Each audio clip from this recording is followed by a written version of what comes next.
Welcome to Weaponized News with your hosts, Stuart Webb and Sam Cheney, fighting the international bankers' one world government scientific dictatorship. Break the mind control. Be the change you want to see in the world. And now, here's your hosts, Stuart and Sam. Welcome to Weaponized News. I'm your host, Stuart Webb, along with my co-host, Sam Cheney, and we got our producer, Woody, in the studio. Hey. We're broadcasting on 1680 AM here in Fresno, California. We have a special guest on the first hour of our 2-hour broadcast. His name is Joe Biggs. If you haven't heard from him, now you've heard from him, because we're gonna bring you what he's done. Learn about him. We're huge supporters of what he's doing, which is a lot of alternative citizen journalism and guerrilla journalism, and he's really bringing us the news, the real news, what's really going on. He works for Infowars.com. Go visit the website. Joe, how's it going today? Pretty good, man. Thanks for having me on. Oh, it's no problem. Well, let's get straight into it. Could you explain to our audience kind of a little bit about your military background and the experience that you've had trying to get treatment at the VA? Yeah, I spent about 10 years in the Army. I was injured, medically retired, and I've been out for about a year and a half, 2 years now. And, a lot of people were telling me, like, man, you think trying to get, taken care of while you're in is hell. They're like, man, you're just going to hate life when you get out. And I was like, oh, I can't be too bad, and yeah, sure enough, I get to the VA system. It's hell to get the paperwork done. To get transferred over into it, you've got to wait about 8 months before you finally get an initial appointment. And then by the time you go through an initial appointment, you get so lost in the paperwork that you have to go see another doctor, which is like another initial appointment because this doctor's never seen you before. I've had upwards of 10 to 15 initial appointments because they keep sending me to different doctors, and then I have to go through another evaluation by that doctor. I went in, for example, a couple months ago because my right foot was injured in combat, and I needed to have it re-looked at because I had some surgery a while back, and it feels like the pins are starting to come out because I can feel my bones cracking around and my foot starts to swell up. So I go in, and the doctor goes, all right, sir, let me go ahead, and we're going to get you some x-rays for your ankle. And I said, wait, what do I need x-rays for my ankle for? I said, I'm here for my foot. Oh, no, the paperwork here, sir, says that you have a broken ankle.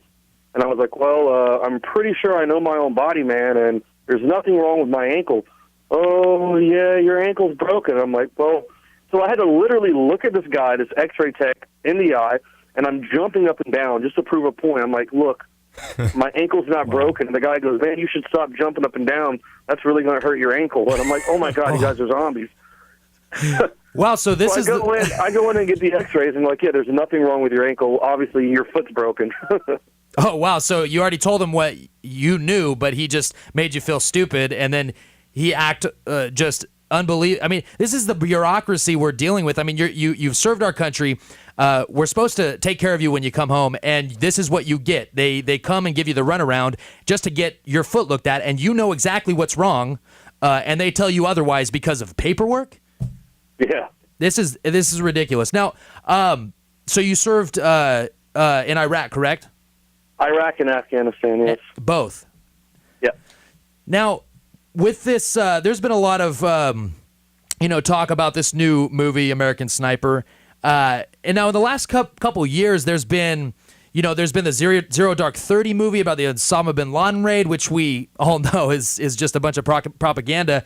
And then we also saw The Lone Survivor, which I thought was a great movie. But really, we're seeing this pro-American, pro-war on terror, all these films coming out. You think this is where we're headed? Are they trying to get us ready for the next war? Well, what they're trying to do is take away the guilt, I think you should say. I think a lot of people over the past decade, after all these endless wars, people are starting to realize and wake up to the fact that a lot of this is BS. The reason we went to Iraq was not because of weapons of mass destruction, it was because Saddam Hussein refused to use the American dollar as a petrodollar, And then, Bush got mad about that and wanted to go in. I think a lot of people woke up to the fact of what's going on, why we're in these wars. We shouldn't be there.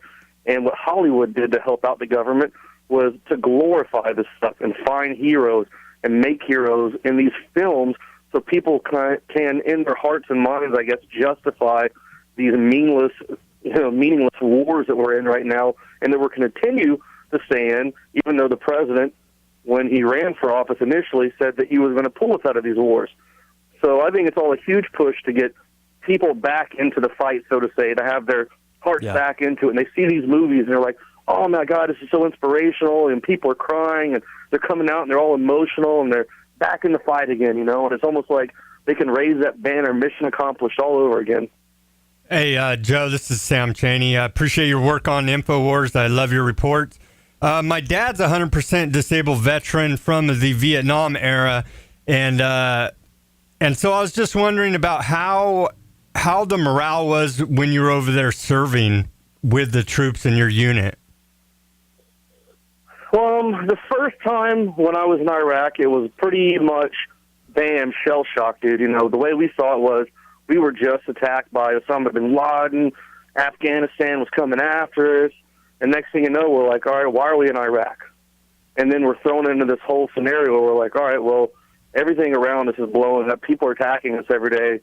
We just got to do whatever we can to survive. Yeah. The second time, though, when I went to Afghanistan the next time, about 6 months after I got back from Iraq, it was more of like, all right, this is BS. A lot of people have seen different films like Loose Change and all this crap, and people were more aware of what was going on, and a lot more people were pissed off at the fact that they were there for no reason. And I saw many soldiers in many units wearing their flags on their right shoulders upside down, to symbolize the fact that what we're doing is complete and total BS, and it's all for these political reasons. Yeah, it's for the global elite, really. And the thing is, what I try to explain to people is that these wars, there's no clear enemy, no clear goal. We haven't been attacked, and there's no clear exit. So really, we could go on. We could be in Iraq as long as our country is still functioning and we have a military. We're going to be there. We're going to be in the Middle East. And with these movies, and you're right. It's basically feel-good movies about just being American. When my buddies say, well, these guys, look at what they do. Look at their barbarians. Well, if we got invaded by the Chinese, we would probably act very similar to what the people of Iraq and the people of the Middle East are doing over there. I mean, if someone invades your country, you're going to defend yourselves. Well, and that's what I always told people. I was like, imagine this. Well, a lot of people, this is one of the things. I dated an Arabic girl, and a lot of people will go, well, that's just crazy. You don't have flashbacks? You don't want to wake up in the middle of the night and you try to choke her? I mean, you had to fight those monsters over there. Those people are evil. I'm like, are you out of your mind? I'm like, imagine, and it's just like the Red Dawn movie. Imagine you're in Afghanistan, you're hanging, all of a sudden, planes start flying overhead, people start bombing you, and you're just a kid. You don't know what the hell's going on. We've created a lot of the terrorism based off stupid, mindless acts that our government has carried out. We've created a lot of people over there who hate us because we bombed them for no freaking reason. Yeah, our military, our policy just doesn't make any sense at all. We invaded Iraq; they didn't even attack us. Nothing. And that's what it means when people say, "Do you support our troops?" When someone says, "Do you support our troops?" You know what that means? What that means is politically, do you support our policies? Yeah. That's what they use. It's a catchy slogan that doesn't mean anything, but it covers up the real, actual issue, which is, do you support our policies? And what our policies are going over and bombing these people to hell to get their oil and make tons and tons of money. And it doesn't matter who dies. So what they do is they stamp this, do you support our troops over it? So when they talk about it on TV, when NBC, Fox News, CNN talks about, oh, you don't support the war in Iraq, you don't support this, so you don't support our troops. And they throw that in there, and then you're like, well, of course I support our troops, but I don't support why we're over there. Well, then you can't support our troops if you don't support the war. And then it makes the American public and masses go, well, I guess I do support what's going on. It's a clever marketing tool to make you feel guilty into supporting the government's crappy policies. So, Joe, how do we separate actually supporting the troops from support for the war? Well, what you have to do is you have to understand a lot about media control and propaganda and how that's ran. You need to read up on Edward Bernays and Noam Chomsky and people like that who really understand how the media and the government work together to manipulate the populace's decision and how they overcome things, how they decide about what it is they want to do. You know, America is one of the top countries. We just consume. Why do we consume so much? To take our mind off of what's really going on. If the masses actually knew about what was going on, there would be just riots all the time. People would go crazy, but no one's going to ever do that because they got their MTV, they've got their brand new Jordans coming out, they've got concerts to go to, they got football to watch, they've got all this stuff to take their mind off what's really going on. Deflategate. Do what now? Deflategate.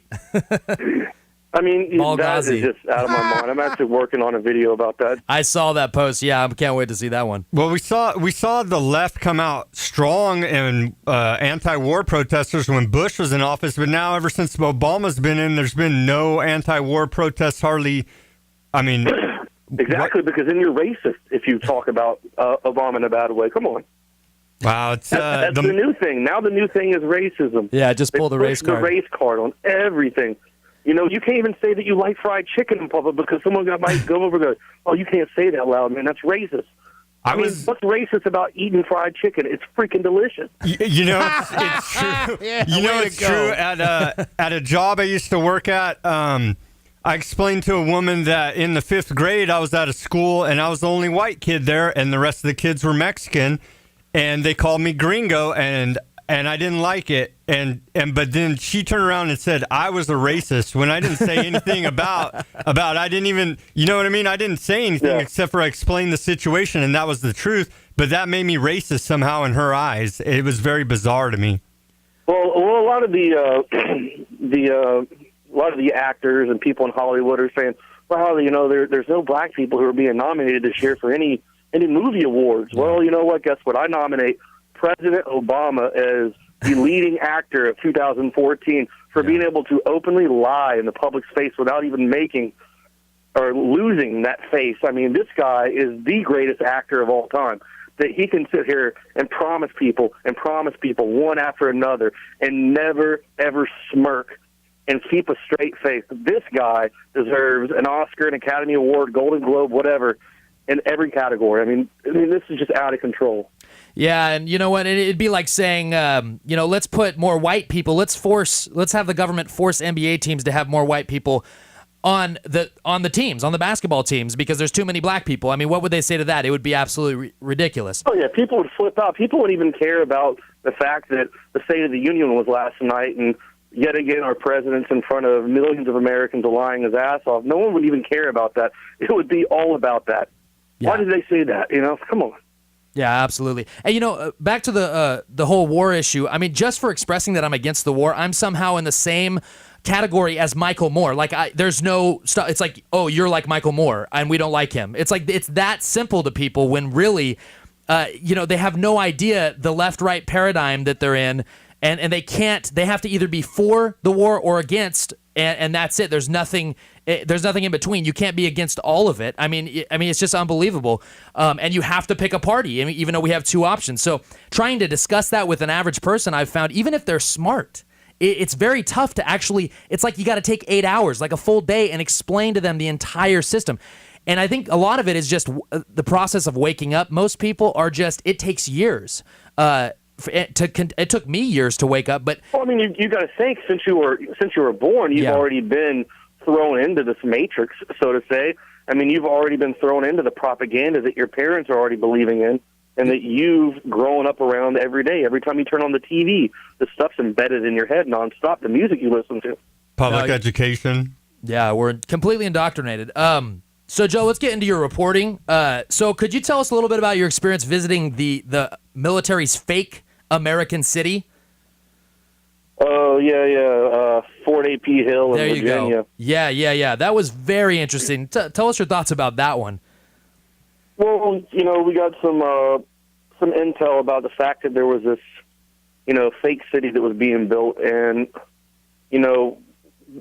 being in the military myself, there's a saying that we have, train how you fight. Yeah. And if you train to fight in the desert, and that's your theater of operation, then you will train in a place like California, out in the desert. You're going to go train in El Paso, Texas. It looks like Afghanistan.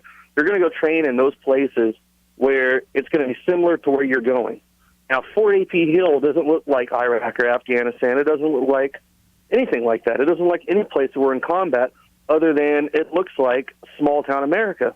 There's a church. There's a soccer field. There's a police station, a fire station. There's a work building. Why do soldiers need to train in facilities that look just like home? Yeah, and their excuse was, oh, well, there's a mosque there, so that means it's in Afghanistan or something similar to that, right? Yeah, I mean, it's just so far out there. And people that saw this were like, well, I mean, they say it's for good reason. I'm like, no, it's not, man. Yeah, it's so interesting how, people can't. I mean, we already know returning veterans are the government's biggest enemy, and now Obama's saying, well, we need to fight extremism. That could mean anything. I mean, you could be extremely pro. I'm an extremist for, Snickers bars. Christian identity. Yeah, I mean, anything. And you could be labeled as an enemy to the government. It's unbelievable. And so I don't see how people can't see this, but you're exposing it. You guys are going out there and actually showing people what is happening, and that brings me to my next question. So, how was your experience in Ferguson, Missouri during the riots? Did you feel that the people there, did they kind of get what was going on as far as the country goes, as far as the way we're being manipulated? Did you hear a lot of positive feedback as far as the work you've been doing? Or was it just people that were mindlessly rioting and just thought that the police were the enemy and rich people are bad? The first time it was a more awake crowd, and you had more locals who were actually from Ferguson and in 5 to 10 miles out surrounding areas of the St. Louis area. We went out and talked to people. And I mean, there were thousands and thousands of people lined up on both sides of the street protesting back in August. I mean, it was mind-blowing. And when we actually went and talked to people were talking about the New World Order, that this is all BS, that the government's trying to start this whole racist war to turn whites against blacks and vice versa. The second time, not so much. The second time, back in November, you had some of the locals that by this time, most of them have already kind of been burned out of the protesting. They were just kind of sick and tired, and they knew that at the end of the day, they were just going to get screwed over. But you had a lot of people that showed up who were there to cause trouble, and those people were RevCom. RevCom is the Revolutionary Communist Party. They were behind a lot of the initial rioting that happened back in August, and they were definitely behind the big riot that happened in November when they pretty much burnt the entire Florissant Avenue down in Ferguson, where just I saw so many buildings burn, cars or police squad cars getting flipped and blown up. And I mean, to see something like that in America, it's just out of this world. When you've been in Iraq and Afghanistan, the second time it was like hell, because I think the people that came out there were a lot of the activists, and a lot of them just really go out looking for trouble. It kind of felt like a made-for-TV movie. Do you think the government let it happen? Because those fires... Of course. Yeah, right, because those fires in those buildings, shouldn't the sprinkler system have put them out? The thing about those buildings, and I'm still looking into, and it's going to take a while to uncover this crap. But, okay, all those buildings, days prior, I mean, I was there for 3 weeks, okay? When I first got into Ferguson, I left like a day, two after the big riot that happened, at the end of my time being there. And when I first got there, so that was like almost 2.5 weeks prior to the big riot, all those buildings were already boarded up. People were already closing their business down in anticipation that at any time the verdict would come out and people were going to burn this city down, because that's what everyone kept saying. So all the buildings that burnt down, their windows were boarded up, the doors were boarded up. There was no way that anybody could have... Let me see how I can put this. When I walked around the buildings as they were on fire, all the windows were boarded up, none of the plywood was ripped down, and all the doors were secured and locked. But all the fires in those buildings started in the middle of the buildings. So how does that happen? The fire department, I watched them. They had to chainsaw their way in to the doors.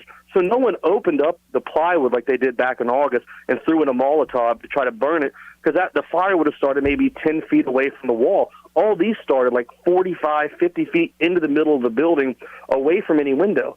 So it seems to me that maybe a lot of these people had insurance money they could claim, or a lot of the cops could have been involved, because there were reports of people seeing cops around the buildings before the fires. So there's a very suspicious activity that happened around all those fires. Yeah, my brother-in-law is a fireman here in Kern County, and he said that the sprinkler systems would automatically go off and they would put those fires out. So he said something fishy has to be going on for those buildings to go up like that. Yeah. I mean, I totally agree, and it's something I'm trying to find out. So, it'll take time, because you got to go through people, getting a hold of the fire department. You got to get a hold of the people who own the buildings. You got to find out if there's a connection between all the people who own those buildings. Yeah, it's just sad now that people don't realize that city is donezo. I mean, they burned down a good amount of. It's a small city. 28,000 people. And so no one's going to want to rebuild. Oh no! I mean, if I was a business, I would be. If I was living there, I'd want to get out. And I'm sure there's a lot of poor people living there. So I mean, they're not able to move. And so it's just and the government is totally okay with it. They're consenting. They're just allowing it to happen. And that brings me to another question. We've seen our borders just be completely. Our border patrol is no longer it doesn't exist anymore, or at least they don't do anything. So, what has been your experience on the border? I mean, is it completely wide open? Because we've seen the videos, we've seen you walk across the river as a Mortal Kombat guy, look like a guy from ISIS, and just show the public and the world, hey, our borders are wide open for terrorists to walk across. And I try to explain that to people. The war on terror is a fraud. They can just walk across, and people they can't get it through their heads. It's so unbelievable that we haven't. And Bush has been saying, or was saying, that when he was in office, they were going to rebuild the border. The border was going to be secure. I mean, it's been 10 years. So is it just completely free for all? Well, I mean, they do have it up in some certain areas, like in the main parts of El Paso. Like, I went just outside of the main part of the city, right around the corner. I'm very familiar with El Paso. That's a second home for me. It was the last stint that I had in the Army was there at Biggs Army Airfield. Funny, because my last name is Biggs. But I know El Paso very well, and right there in the main city, yeah, they have some pretty big fences up. But they are the Border Patrol are very relaxed and chillaxed in a sense, because Rob Dew and I went out on a trip. I took him down there months ago, and we saw one of the main gates open right at the city in El Paso. Wow. On the other side of that gate was Juarez. They just left it wide open for like 5 hours. The Border Patrol guy opened up and drove off. And then I went, 15 minutes down the road, and the fence goes, and then it stops. And there's nothing there. And everyone thinks the Rio Grande is this grand extreme river. It's about ankle deep half the time, and in certain places it could be about waist to shoulder high in certain little areas. But it's very few far and beyond. There's nothing grand about the Rio Grande, and it's very easy to cross. You could drive over it with a truck half the time. And, yeah, I illustrated that. I was trying to be as obvious as possible, and I wanted it to be almost comical in the sense that our border is a joke, because there is no border there at all. I mean, there's no fence. There's nothing. So I went into Mexico. I put on a ISIS uniform, and then I acted like I was beheading a guy, and then I came back across with a sword and a fake head and crossed the river back into America. I was never shot at. No helicopters came. No Border Patrol approached me. No police officers, nothing. And I sat there and filmed a couple other videos that I was doing. And then I went to Arizona, and I flew over Arizona in a single-engine Cessna with a guy, and pretty much all of Arizona is wide open. I mean, we flew for 45 minutes over the border, and all you could see on the other side of the river were cartel houses, and then back on the American side, nothing. There was no fence, and the biggest fence I saw in one area was like some wooden sticks that were crossed and had some barbed wire strung over it. And really, if you're somebody who wants to get into America, that's not that big of an obstacle to overcome if you really want to come do some harm. Yeah, and folks that are listening, that's an Iraq war veteran crossing the border, exposing that it's completely wide open. And you should understand that the war on terror is not for your benefit. It is the benefit of the global elite. And our servicemen, the people that go and put their lives on the line, they're coming back and they're showing you guys that this is going on. So we need to stand up. We need to fight this politically and expose it and not be apathetic, not just turn on the television and bury your head in the sand. Joe, now with this murder-suicide of the Gray State filmmaker, what do you think happened there? You think that was do you think that was a murder-suicide by the filmmaker, or do you think could there be conspiracy behind that, or do you just think that's a coincidence? I just thought that was very weird. Right now, it's one of those things that's up in the air. I'm looking into it as well, among many other things. And when something like this happens, the first thing I do is I try to look on people's Facebook pages. Yeah. I try to find their friends. I just try to because you obviously have to add them, but sometimes they don't have their friends. The security setting to where you can see their friends even though you're not friends with them. So I try to find the friends of the people, I add them, and then I look to see if there have been any posts. And, when you do research like that, you'll see, over the past few days, all I've seen are people going like, oh, my God, I've known this guy forever. Wow. He's not someone who could have ever done this. This is mind-blowing. And then you even read the statement from the guy down the road that's in the newspaper. The guy's like, this guy was really nice. This just doesn't seem like something that would have ever happened. So you take that into consideration. Then you also think about they started this film 3 years ago. They did some kind of crowdfund thing or whatever. They raised $60,000, and ever since the trailer came out, there's been nothing done. So for 2 years, production's completely pretty much stopped from what I've heard, and there's been nothing done with it. So yeah, since the trailer came out, they stopped making the movie and just start living off that money that was raised. Yeah. And then they ran out of money, and he lost his mind, or what else is there? I mean, there's so many things that could have happened, but like I said, it's so early into it. Yeah, there was a leak of the documentary. See, there's two parts of the movie. There's the documentary that they were going to release. It still wasn't finished. There's a rough cut that was leaked yesterday that's out, and that wasn't even finished, and that was going to be used to raise more money to finish the actual feature film in Gray State to come out.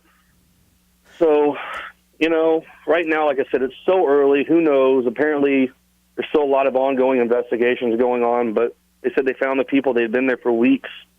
I just think it's weird that for weeks you can completely let a family like that go unnoticed, especially when they're in the production of a film. Yeah. Or whatever they're doing. You think at some point in time that a family member would call. Exactly. Call their cell phone and be like, why aren't they answering? Yeah. Yeah. I mean, there's just a lot of weird things surrounding it. So I don't know at this point in time, but That's very fishy. I just thought that was very interesting. But either way, folks, we have to get past that and fight tyranny. Period. Regardless, you need to make the decision to be all in. Regardless, I mean, what you're doing, what Sam and I are doing. I mean, this is what people need to start doing. Don't be afraid of the government. They serve you. We pay their salary. They work for us. Well, that's the thing, though. You know how many times I've been arrested, but nothing ever happens because I know my rights. That's what people need to do. People need to understand their constitutional rights. They need to understand the Bill of Rights and what that means and what they're able to do. They're not. It starts with being pulled over and a cop saying, "Can I search your car?" and you not knowing, you go, "Yeah, that's fine. That sounds like a good idea. I don't have anything to hide." What you just did is you gave him an inch. When you give someone an inch, they take a mile. And the next thing you know, we don't have any rights. So people need to understand what they're supposed to do. It doesn't matter if you're doing anything wrong or not. I don't do anything wrong, but still, if a cop pulls me over, I'm not going to let him search my vehicle. I'm going to make sure he gets a warrant. I'm going to make him do the right thing. I'm going to hold him accountable to the law because that's what he's supposed to do to me. Yeah, and he works for you. I mean, before you know it, they're going to give us prostate exams like we've seen on the side of the road. It's unbelievable what we'll put up with. But yeah, that's exactly right, folks. You need to know your rights. It's important. Because if you don't know them, how can you defend them? They'll run you over. Exactly. Just one more question, and then we'll let you go, Joe.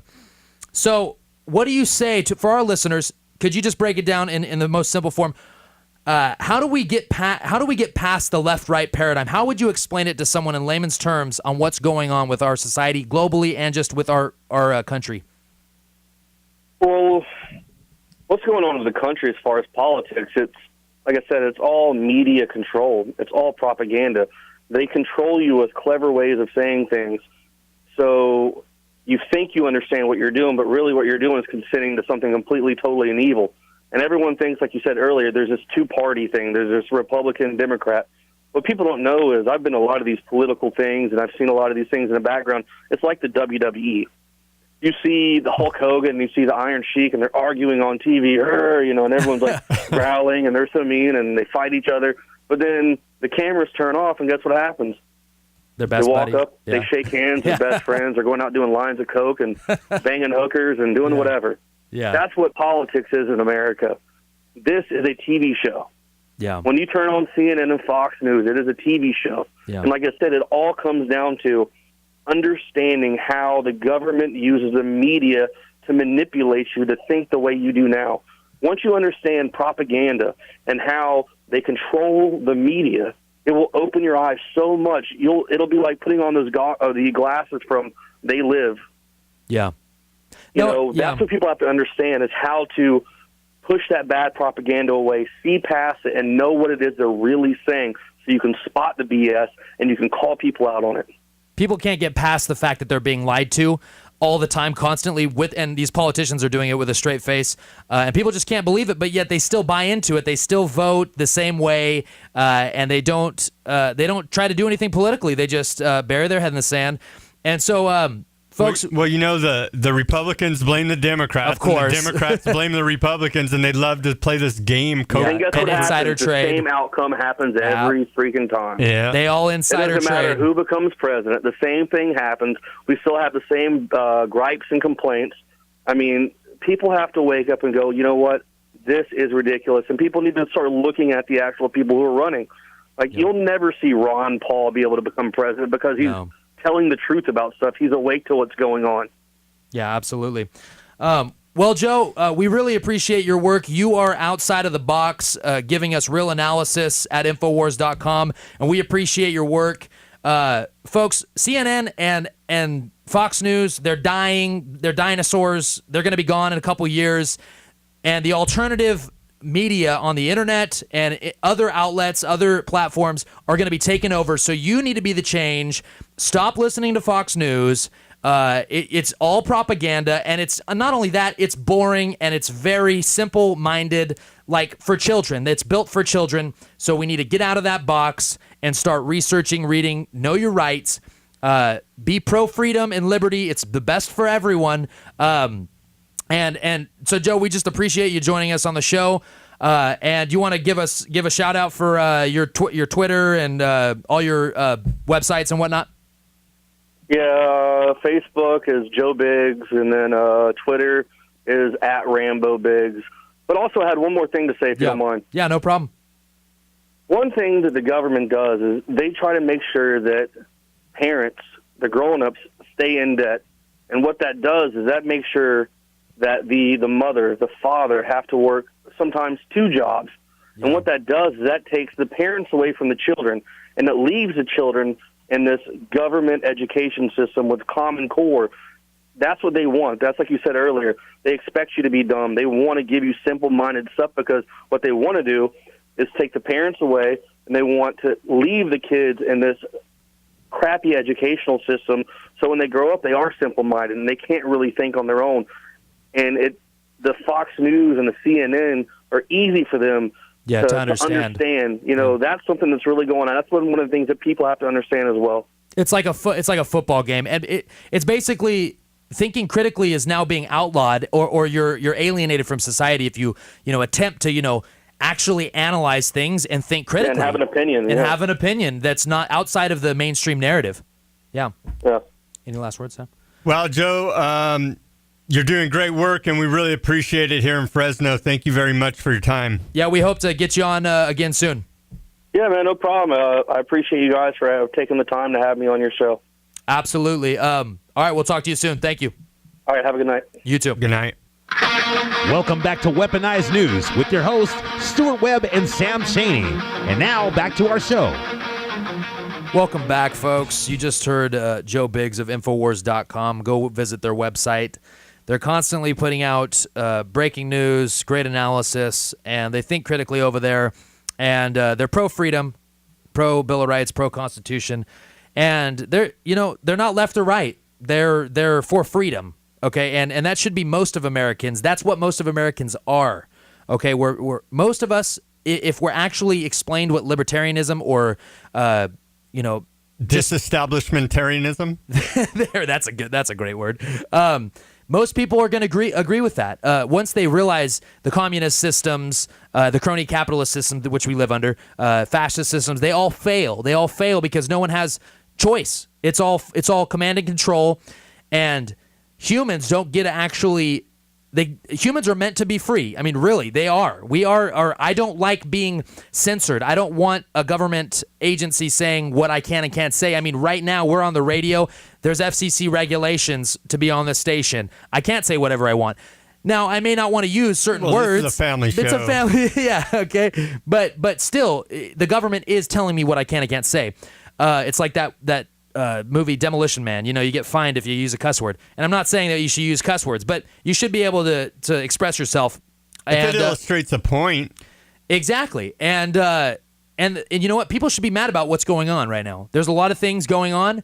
But the Super Bowl's coming up. Oh, yeah, and Deflation Gate and Benghazi Gate. I mean, really? Are we actually how about we worry about actually Benghazi? What happened there? I mean, but no, it's all just a play on words. Oh, it's a Benghazi Gate, or it's Ballgate, the Patriots, the Deflation Gate. It's unbelievable. People are freaking out over it. Oh, man, the Patriots. It's like, I didn't even know who was in the playoffs. I'll be honest. Someone was talking about the game.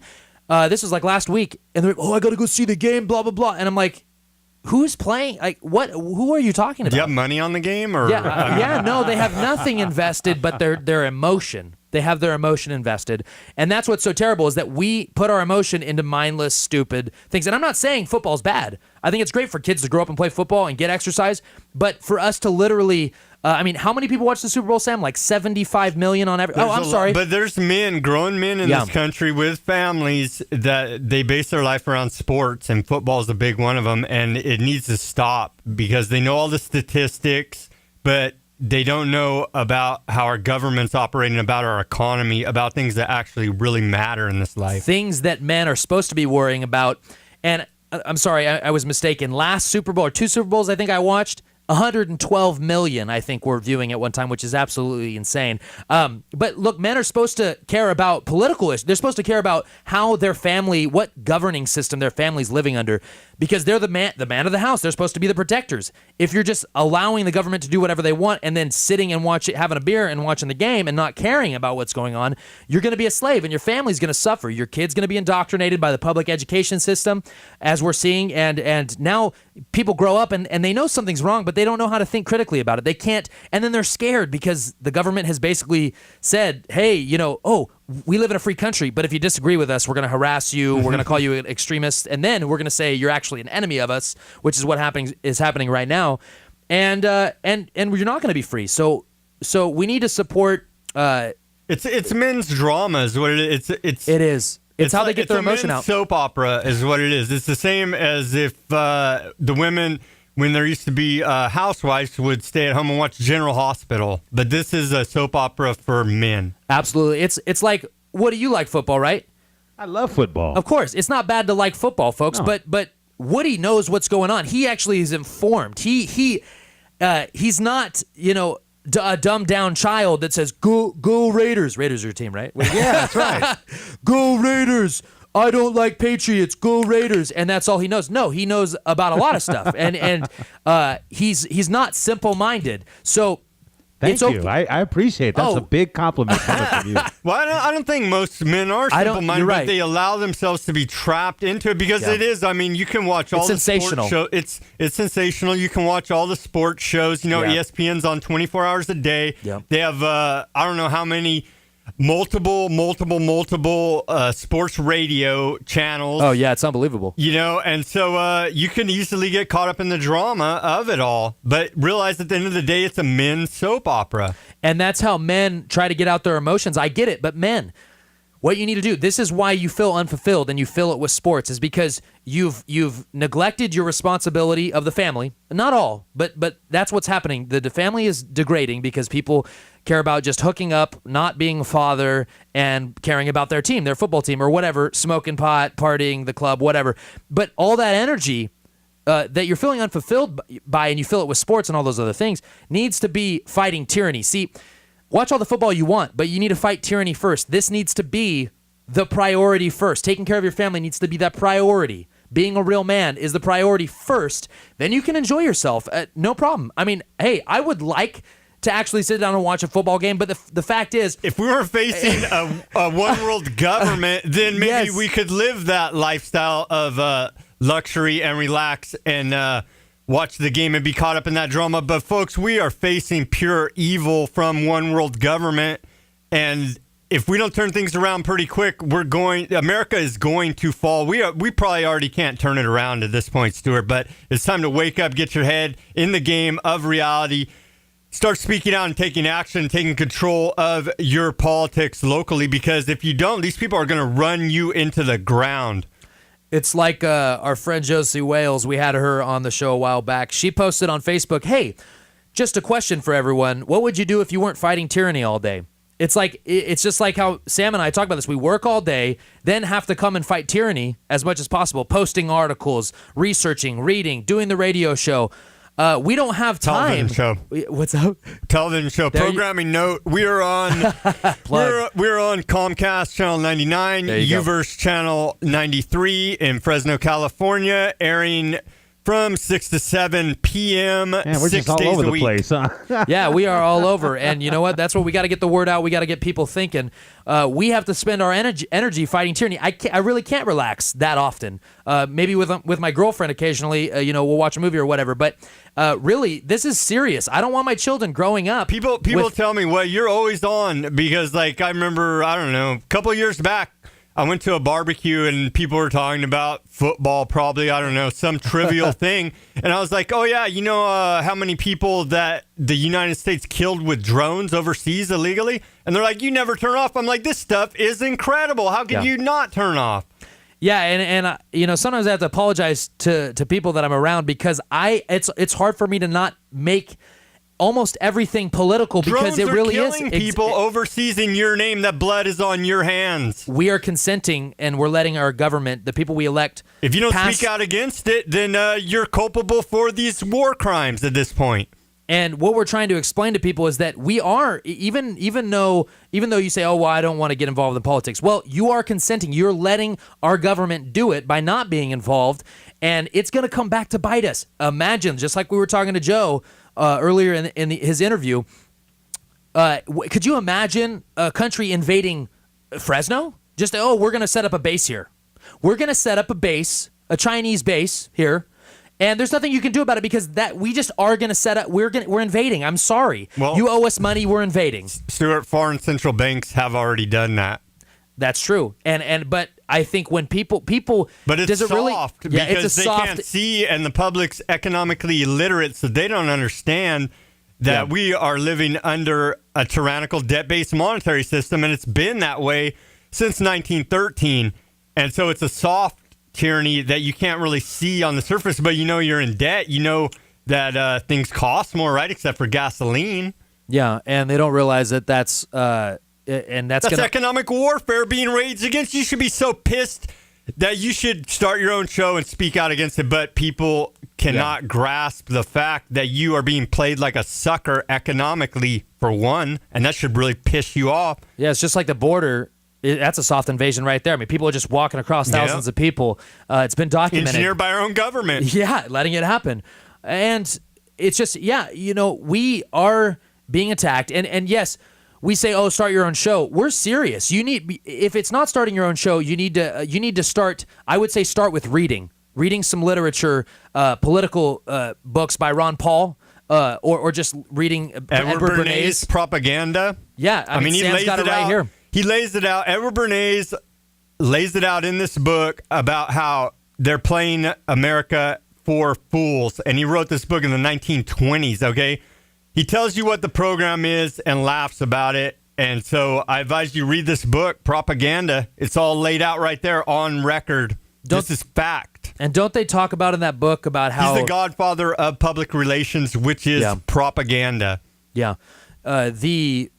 I believe he was the one, was Edward Bernays, that made, they came up with the plan to make diamonds this huge deal. He's part of the propaganda to push that. To say, hey, women, you need a diamond from your fiance that costs $20,000, even though working in with Africa, the central banking cartels, keeping the supply artificially low. De Beers diamond monopoly. Yeah, and then since they're rare, keeping them artificially rare, and then limiting the supply is how they do it. Limiting the supply, and then using propaganda to say you need this, and then it triggers something in it's molded women's minds to think that they have to have a $15,000 diamond, even though if you go over to Africa, they're just everywhere. Apparently, I mean, it's not a big deal. And either way, the materialism as well. On top of that, is that just the fact is into that consumerism, materialism. Yeah, and so I'm not saying diamonds are bad; they're pretty, great.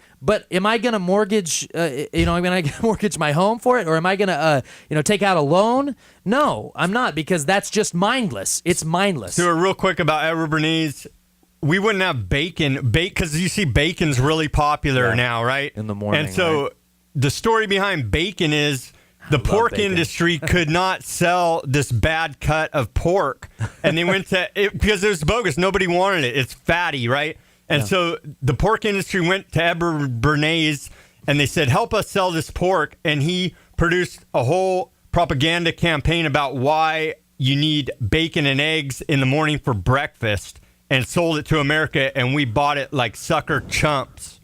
And don't get me wrong, I love bacon. Okay, but it's the worst cut of pork. Turkey bacon. It's not good for you. It's the worst cut of turkey pork bacon. They couldn't even sell it before Edward Bernays sold it to America with his propaganda and lies. And that means that's what we're trying to wake people up about, is that this is going on everywhere. The media, I mean, literally all the time. Someone could, use propaganda to just force you into thinking that you're buying a good product. I mean, it's just, we just want people to guard their minds a little bit more instead of just being told what to think. Because that is propaganda at its best. There are bad people, evil scientists that know human psychology that are playing you like a sucker chump fool and know that. And they laugh. They get off on doing it, okay? Realize that these are evil, mad scientists. Perfect example, abortion. They've changed abortion from, this bad situation, the guy leaves and, I can't take care of this baby, into, no, it is a woman's right to be able to kill their child. It's a woman's right. You need to be proud of having that right. You need to be against any person trying to be against that or to speak out against it. No, you need to be viciously against them. I have the right. I'm a woman. I have the right to kill my own child. We know that's what eugenics. It is. Yeah, it's exactly. So it's propaganda that's been used to package abortion as a right. Okay, well, what about the right of the child? You've just ended its life. What about their rights? And we don't really want to get all into that because I know we'll probably maybe not upset people on this station, our audience on this station, but it's just... we did an hour interview with Mark Kocher. About how they... MAFA 21. About the black genocide, basically, with putting abortion clinics in poor areas, you think targeted cops for blacks. Kill a lot of black people? Well, the abortion doctors kill a hell of a lot more than cops ever could think of killing. Over 50 million have been aborted. And I don't, it was a recent article. I think it was more black babies were killed a couple of years ago than that were actually born, which is disgusting. It is, and is that racist for us to talk about that? No, it's terrible. It's the facts, man. Yeah, and so all we're saying is that we need to understand that we are being attacked mentally. Yes, they're spraying us. They're giving us bad. They're growing GMOs and they're pushing pharmaceuticals on us. Fluoride in the water. Anything out of the faucet. It just literally looks cloudy. It's terrible. But the government cares about us. I thought they tell us all day that they care more about us than we care about ourselves. Of course they're the government, right? Yeah. They invented us. We don't even have. They assigned us our parents at birth. It's ridiculous. We are being manipulated on many levels, but most of all mentally. And I even if so, you want to get into this article? Propaganda and fear mongering works there from Zero Hedge. Everybody needs to go to Zero Hedge. I mean, they're blasting away statistics as well. Awesome surveys, information. So it goes on to say that, and they're pushing the war on terror hard and heavy, but annually, on average, 402 people drowned in their bathtub. Okay, over the last 5 years. 36.8 died of lightning strikes over the last 5 years. 31.2 died of dog attacks. 12.8 died of football-related deaths over the last 5 years. And down to terrorism. 4.6 Americans died of terrorism over the last 5 years. And that's the Global Terrorist Database is where we're getting this information from. So should we start a war against bathtubs? Because that's killed a lot more people over the last 5 years than terrorism has. I wrote that down on my notes. Where is the war on bathtub drownings? I mean, we got to have a war on football, war on dog attacks, war on lightning. Maybe even throw thunder in there, even though it's just a well, they are engineering the weather, so maybe they are helping us out in that way. But yeah, I mean, thunder is really loud and might scare you, so maybe we should wage war on thunder. I mean, they're already geoengineering. If thunder goes off and you're in the bathtub and it scares you and you slip and fall, I guess they're okay for engineering the weather then. Maybe they do care about us. Well, I guess there is already a war on all those things because they're surveilling everything we do. And remember, well, what do you got to hide? If you got nothing to hide, of course let the government spy on you if they're looking for terrorists. Listen, I mean, honestly, you have more of a shot of a homeless person, being crazy, cracked out on meth, and attacking you. I mean, really. Trying to rob you or something. I mean, you have, and let's not even get into cars. I mean, how many people are at risk of dying every single day and do die from car accidents? Well, right here, Stuart, it's 1,904 times more likely to die in a car accident than a terrorist attack. Yeah, let's go down the rest of that list. You want to go over this list? Let's go over this list. These are important, guys. We need to listen to what we're saying. 35,000 times more likely to die from heart disease, 33,000 times more likely to die from cancer, 23,000 times more likely to die from obesity, 5,000 times more likely to die from medical error, 4,700 more likely to die from drinking yourself to death. And then the car accident, again, 1,900 times more likely to die from a car accident than a terrorist attack. 2,000 times more likely to kill yourself, commit suicide than to die from a terrorist attack. Yeah. What about cops? 9 more times likely to die by a death cop? Police officers are, you're more likely, you're 9 times more likely to be killed by law enforcement than a terrorist attack in the United States of America. Go America, USA, USA, USA. And then, you're 110 times more likely to die from contaminated food than terrorism. After hearing why don't we have a war against all that stuff? Because that is more deadly than terrorism to us. But yet, it's never-ending propaganda. The war on terror is a perpetual war which will never end. Why can't we stop all this other bad stuff from happening? Heart disease, maybe. The problem is, Sam, is that the United States can't make a political case trying to invade Iraq. Should we invade a heart disease? Yeah. Well, they can't make the political case. They can't make the political. Man, we're laughing on this show. Amazing. No, it's they can't. funny. They can't make the political case to invade Iraq over the drowning of people in bathtubs or car accidents here in the States. They can't make a political case, so it has to be scary, dressed up guy that is actually ran by our CIA in a Mortal Kombat black ISIS uniform. That's more scary, I guess, than getting in your car and die. I mean, these literally, when was the last terrorist attack on American soil? Oh, one's probably coming. Yeah, we know one's coming because they've been prepping us with all these movies. Borders wide open. Yeah, the border's wide open. They're getting us in that amped up mode to be just pro-American with all these movies: American Sniper, Lone Survivor, Wave your flag Zero and go Dark to 30. war with the next country as they collapse our country here domestically. They're getting us ready to accept it once again, even though it's absolutely absurd, and we're going bankrupt. We can't pay for any of this. None of this. Okay? And so that's why they're going to start this big war. Yes, and we don't want a war in bathtubs, folks. We're not advocating that. By the way, Osama bin Laden, did we ever see his body? No, we saw a picture. We saw a picture, and they dumped him overseas in the ocean. That's what the American people got. That's a slap in the face. Folks, we'll be back for the second hour. This is Weaponized News. Visit weaponizednews.com. Sam and Stuart will be back on the other side of the hour.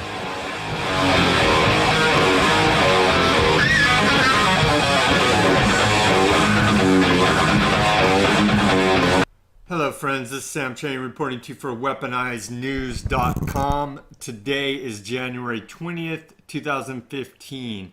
And I'm reporting to you on an article out of WorldNet Daily written by Jerome Corsi. The title reads, Generals Conclude Obama-Backed Al-Qaeda. Probe of military experts finds U.S. switch sides in war on terror. Here's a picture of Obama and Hillary Clinton.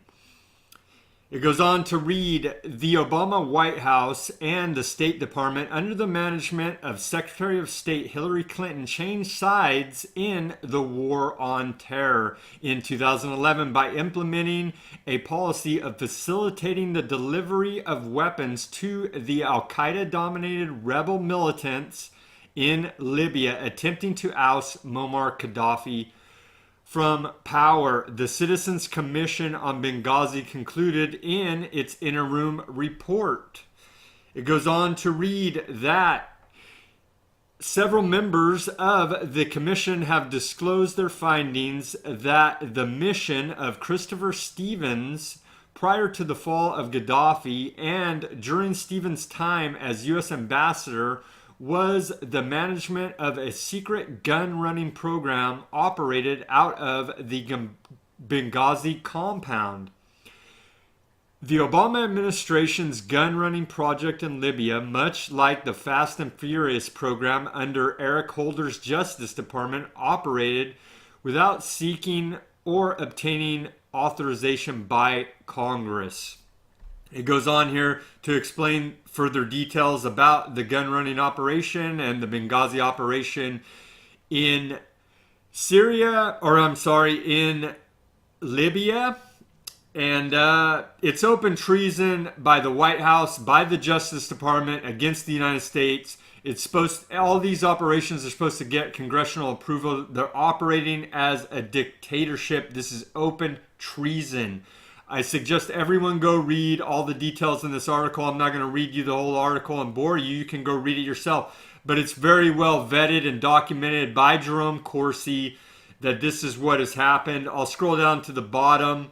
It talks about the CIA. It says, the way the CIA works is through a cutout in that you get Qatar to transport the weapons and you facilitate the transport. So now the third party is to blame. And that's explained by Shipp, who is Kevin Shipp, a former CIA counterintelligence expert. And so this is this proxy war that we see our government using to cause chaos all throughout the Middle East, to put weapons in the hands of radical Al-Qaeda, Muslim extremist jihadists. And then we see all this terrorism around the world, and they want to blame us and take away our freedom and liberties here in the United States when they are funding and providing the weapons to these Al-Qaeda terrorists. This is open treason by the Obama White House, by Hillary Clinton, the Secretary of State at the time of Benghazi, and by the Justice Department. Please read this article on WorldNet Daily. And I want to give WorldNet Daily and Jerome Corsi credit for having the courage to come forward with this information. Subscribe to this channel, speak out, and take action. Thank you.